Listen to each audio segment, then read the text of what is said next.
नमस्कार दोस्तों, मैं मालाराम सेन श्रीनाथ ऑफिशियल चैनल से आपका हार्दिक स्वागत करता हूं। और मैं जिस जगह खड़ा हूं वहाँ मेरे पीछे आप देखिए, आपको विशाल झील नज़र आएगी, जिसको राजसमंद झील से लोग ज़्यादा जानते हैं। बल्कि ये सन 1641 में यहाँ के राणा राय सिंह जी ने उस समय इस झील का निर्माण किया कि जब हमारे यहाँ अकाल जैसे बहुत पड़ते थे और उस अकाल में पानी की, मीठे पानी की बहुत समस्या होती थी।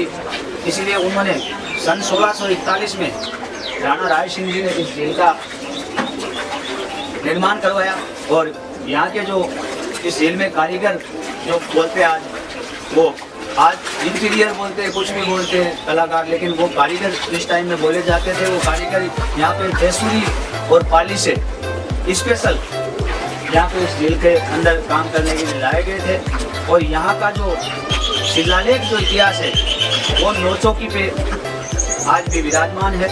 और इस नदी का पानी, इस झील का जो पानी है वो बहुत दूर में फैला हुआ है। और यहाँ आज भी लोग इसको सिंचित जल के रूप में, यानी खेती के काम में भी इस जल को लेते हैं।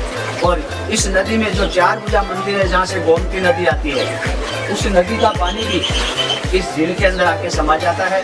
और इसकी अद्भुत कारीगरी ये है कि जो यहाँ कारीगर जो थे, उन्होंने ऐसी कला की यहाँ पे कि यहाँ से जो सर की अपनी पगड़ी होती है, जिसको अपने साफा भी बोलते हैं नागौरी में, अपनी भाषा में अलग अलग जगह पे अलग अलग नामों से इसको पुकारा जाता है। और सर की पगड़ी दोस्तों कोई मामूली चीज़ नहीं होती है।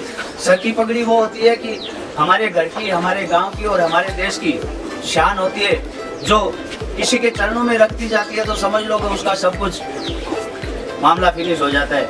इसीलिए सर की पगड़ी की व्याख्या संतों ने बहुत अच्छे शब्दों में किए, कवियों ने भी किए। और हमारी संस्कृति भी इसकी बहुत इज्जत करती है और इसकी इज्जत ही करनी चाहिए हमको।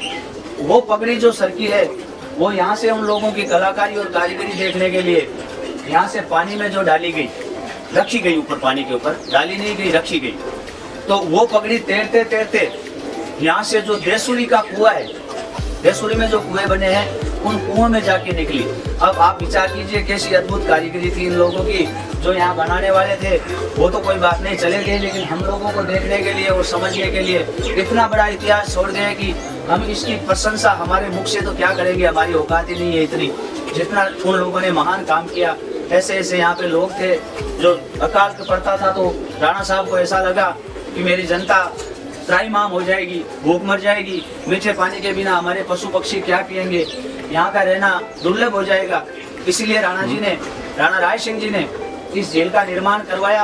और इस झील को राजसमंद झील से जानते हैं, बल्कि राणा राय सिंह जी के नाम से भी इस झील को बहुत लोग जानते हैं। लेकिन ज्यादातर विख्यात ये राजसमंद झील से जानी जाती है। इसमें नावें भी चलती है, बोटें भी चलती है। और यहाँ पे मच्छी पालन जैसा बहुत अच्छा होता है। मतलब जो यात्री लोग यहाँ पे दर्शन करने, भगवान के द्वारकाधीश के जो लोग आते हैं, वो यहाँ पे बाहर मिलता है इन मच्छियों के लिए दाना, जो पैसे से मिलता है, कोई बात नहीं। लेकिन धर्म करने वाले आज भी भारत में धर्मार्थियों की और महान लोगों की कोई कमी नहीं है। इतने ऐसे लोग भामाशाह बैठे हैं जो बहुत दान पुण्य करते हैं हमारे यहाँ। और वो लोग वहाँ से दाना लेके, और इस झील के अंदर देखिए मेरे पीछे जो आप लाखों की तादाद में जो मछलियाँ इसमें तैर रही है, उनको भोजन पहुँचाने की लोग कोशिश करते हैं, जो भी आते हैं यहाँ पे। और इस झील के बारे में जितनी प्रशंसा करें दोस्तों, उतनी कम है।